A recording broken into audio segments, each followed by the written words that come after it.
আসসালামু আলাইকুম everyone, welcome to my channel CSC student task. আমি মাহি, আমি সিএসসি নিয়ে পড়াশোনা করতেছি।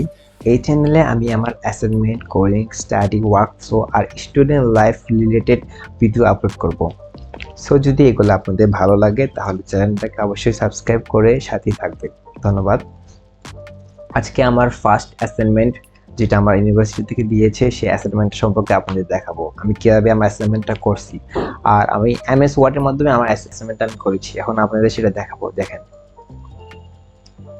এটা আমার ফার্স্ট অ্যাসাইনমেন্ট। এটা আমি কভার পেজ বানাইছি। কভার পেজটা বানানোর পর আমার যে main assignment a day in my digital life এই সম্পর্কে আমাকে অ্যাসাইনমেন্ট দিয়েছে। অবজেক্টিভে দিয়েছে যে ইন্ট্রোডাকশন দিতে হবে আর আমার daily use technology, daily use যেগুলো করি, এআই যেগুলো ইউজ করি সে সম্পর্কে একটা টেবিল আকারে দিতে হবে, সেগুলোও করছি আমি। আর রিফ্লেকশন 3টা কোয়েশ্চেন দিয়েছি, 3টা কোয়েশ্চেনের অ্যান্সারও দিয়েছি, লাস্টে কনক্লুশন দিয়ে থ্যাংক ইউ দিয়ে দিয়েছি। এখন আমি আপনাদের বলবো যে এই এমএস ওয়ার্ডের মাধ্যমে আমি কীভাবে আমার অ্যাসাইনমেন্টটা কমপ্লিট করছি সেটা আপনাদের বোঝাবো। ফার্স্ট টাইম একটা লোগো দিয়েছি। লোগো দেওয়া একদম সিম্পল, বানানো সহজ। আপনাদেরকে আমি নতুন ব্ল্যাঙ্ক পেজে বানানো দেখানোর চেষ্টা করতেছি, ঠিক আছে? নতুন একটা এমএস ওয়ার্ড খুলি, নিউ মাইক্রোসফট ওয়ার্ড, ঠিক আছে? নতুন খুলছি, এখানে ওপেন করব। হ্যাঁ, নতুন পেজ ওপেন হয়ে গেছে। এখন আমি আমার যে লোগো, আপনারা যে কোনো ভার্সিটির লোগো, মানে আপনারা যে ভার্সিটি পড়েন সেই ভার্সিটির লোগো দিতে পারবেন। যদি আপনাদের কলেজ থাকে কলেজেরও লোগো দিতে পারবেন। এখন আমি একটা লোগো কিভাবে অ্যাড করবো, ঠিক আছে? আমি এখানে ইনসার্ট দিব, ইনসার্টের টিম মারবো, ইনসার্টের টিম মারার পর আমি পিকচার্সে টিম মারবো, পরে দিস ডিভাইস টিম মারবো। তারপর আমার ডিভাইসে যেগুলো ছবি আছে সেগুলো আর কি এখান থেকে সিলেক্ট করব। এই যে এখানে আমার এই ফাইলটা আপনাদের দিয়ে দিব, যদি কারো লাগে আমার কমেন্ট বক্সে জানেন তাহলে এই ফাইলটা দিব। এখানে সব ইউনিভার্সিটির লোগো আছে। এখানে আমি প্রাইভেট ইউনিভার্সিটিতে পড়ি, আমি পড়ি ডিআইইউতে, তাই ডিআইইউতে দিলাম। দেখুন, এটা টিম মারবেন, টিম মারলে হয়ে যাবে। ইনসার্ট পিকচার্স, পিকচার্স দেওয়ার পর দিস ডিভাইস দেওয়ার পর টিপ মারলে হয়ে যাচ্ছে, ছবিটা আসে পড়ছে। এবং ছবিটাকে আমরা কীভাবে মাঝখানে আনবো সেটা দেখাবো। তারা এই যে এখানে যেটা কর্নারে এরকম চিহ্ন আছে না, এখানে ক্লিক করবেন। দেন এই যে এই চিহ্নটা 3 নম্বরের 4 নাম্বারটা, 3 নাম্বারের পরে এই 3 নাম্বারের লাইনের পরে 4 নাম্বারটা যেটা আছে সেটা ক্লিক করবেন। ক্লিক করে দেখেন এখন আপনি সেটা নড়াইতে পারবেন আর কি। এই যে হয়ে গেছে। আপনারা চাইলে মাঝখানে আনতে পারবেন, আরো সহজভাবে করা যাবে।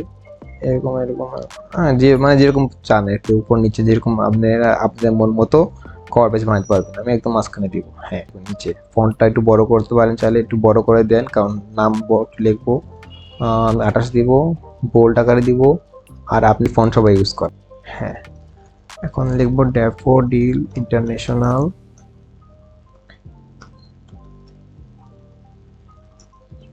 ইউনিভার্সিটি।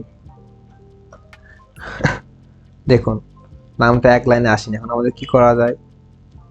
এক লাইনে না আসলে ফন্টটা ছোট করে দেন। 20, 22, 24, 26, 24, 24 বোল্ড করলে আবার ইয়ে হচ্ছে আপনাদের 22 করে। দ্যাটস এনাফ, হয়ে গেছে, এক লাইন আসে পড়ছে ড্যাফোডিল ইন্টারন্যাশনাল ইউনিভার্সিটি। এরপর আপনার ডিপার্টমেন্ট লিখবেন, আপনি যদি কোন ডিপার্টমেন্টে আছেন সেই ডিপার্টমেন্ট লিখবেন। অ্যাসাইনমেন্ট নাম লিখবেন, অ্যাসাইনমেন্ট টাইটেল লিখবেন। সব লিখে আপনাকে আমি ধারণা দিচ্ছি আর কি। নর্মালি লিখছি, আপনার ফন্ট চেঞ্জ করতে পারেনি, নর্মালি ফন্ট চেঞ্জ করে ফেলবেন। Department of computer science and engineering, department of computer science and engineering। এটা এরকম করে সাইজ ছোট করে একটু 16 এনাফ। এটাকে আমি টাইমস নিউ রোমান করলে আরো বড় হয়ে যাচ্ছে, তাহলে আবার এরকম করব। এরকম করে 16 থেকে 14 এনাফ। এটাকে আমি ইটালিক আকারে করবো, ইটালিক। দ্যাটস এনাফ, বোল্ড হবে না, দ্যাটস এনাফ। এরপর এটা দুইটা গ্যাপ দিয়ে অ্যাসাইনমেন্ট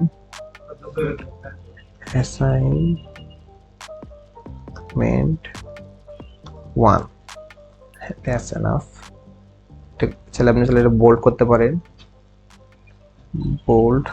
ইটালিক কাটে, হ্যাঁ, এটা কাটে 1, এটা বোল্ড হয়ে গেছে, ইটালিক হয়ে গেছে। 1 থেকে ইটালিক থেকে আমি করি নরমাল কপি, হ্যাঁ এনাফ। এখন এরকম করে সবকিছু লিখে আপনারা মানে আমার মতো কিভাবে করবেন না দেখাচ্ছি। দেখেন আমাদের দেখেন এরকম মাঝখানে আসছে, এরকম করার জন্য একদম ইজি ওয়ে হলো দেখাচ্ছি। ইজি হলো এই যে এখানে দেখতে পাচ্ছেন এখানে কয়টা দাগ, এটা টিক মারবেন। দেখছেন মাঝখানে আসে পড়ছে অ্যাসাইনমেন্ট টাইটেল, কোর্স নেম, মানে যাই লেখেন আমাকে আপনি আপনার ধারণা দিচ্ছি আর কি। যাই লেখেন দেখেন, লিখলেন একটা জিনিস, এখানে আরেকটা জিনিস লিখলেন, এখানে আরেকটা জিনিস লিখলেন, আপনি এখন সব মাঝখানে আসবে এরকম থাকবে, এরকম করে দিবেন সব মাঝখানে এসে পড়বে। বুঝতে পারছেন? এইভাবে আপনারা কভার পেজ বানাতে পারবেন ইজিলি।